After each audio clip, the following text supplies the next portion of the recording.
যার বিয়ে তার খোঁজ নাই, পাড়াপড়শির ঘুম নাই। শুনতে যেমনই হোক, এটাই বাস্তব এবং স্বাভাবিকও। কারণ বিয়ে দুজন মানুষকে এক করলেও তা মূলত একটি সামাজিক স্বীকৃতি। সমাজের ক্ষুদ্রতম একক পরিবার গঠনের স্বীকৃত পদ্ধতি বিয়ে।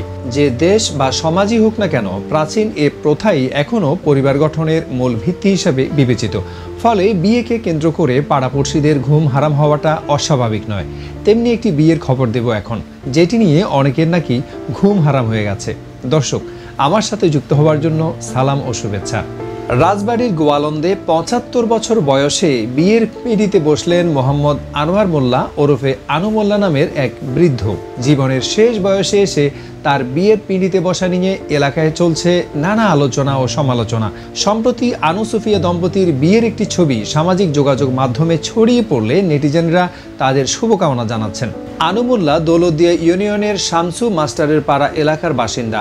পাত্রী সুফিয়া বেগমের বাড়ি রাজবাড়ী শহরের ভবানীপুর এলাকায়।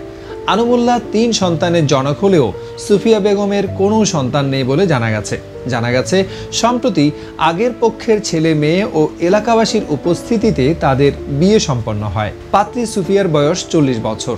সন্তানদের সম্মতিতে শেষ বয়সে একাকিত্ব মোচনের চেষ্টায় নিজেই পাত্রী দেখে পছন্দ করেন আনু মোল্লা।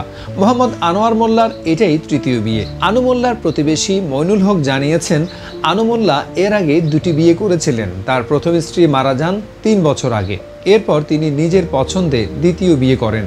তবে পারিবারিক কলহের জেরে 1 বছর আগে দ্বিতীয় স্ত্রী তাকে তালাক দিয়ে চলে যান। একাকিত্ব দূর করতে তিনি তৃতীয় বিয়ে করার সিদ্ধান্ত নেন। তার প্রথম স্ত্রীর ঘরে 2 ছেলে ও 1 মেয়ে রয়েছে। বাবার একাকিত্বের কথা চিন্তা করে সন্তানরাও তৃতীয় বিয়েতে মত দেন। আনু মোল্লা জানিয়েছেন, ছেলে মেয়েদের আমার বিয়ের কথা জানিয়েছিলাম। তারা আমাকে মেয়ে দেখতে বলে। আমি মেয়ে দেখে পছন্দ করে বাড়িতে এনে বিয়ে করি। 2 মাস আগে তালাকপ্রাপ্ত সুফিয়া বেগমকে পছন্দ করে বিয়ের পিঁড়িতে বসেন আনু মোল্লা। তিনি জানান, 2 মাস আগে বিয়ে হলেও বুধবার সন্ধ্যায় বিয়ের ছবিটি সামাজিক যোগাযোগ মাধ্যম ফেসবুকে ছড়িয়ে পড়ে। ছবিটি দেখে অনেকেই এই দম্পতিকে শুভকামনা জানাচ্ছেন। দর্শক, ভিডিওর বিষয়টি যদি আপনার ভালো লাগে তবে লাইক, কমেন্ট ও শেয়ার করতে ভুলবেন না। আজ এ পর্যন্তই। ভালো থাকবেন, সুস্থ থাকবেন।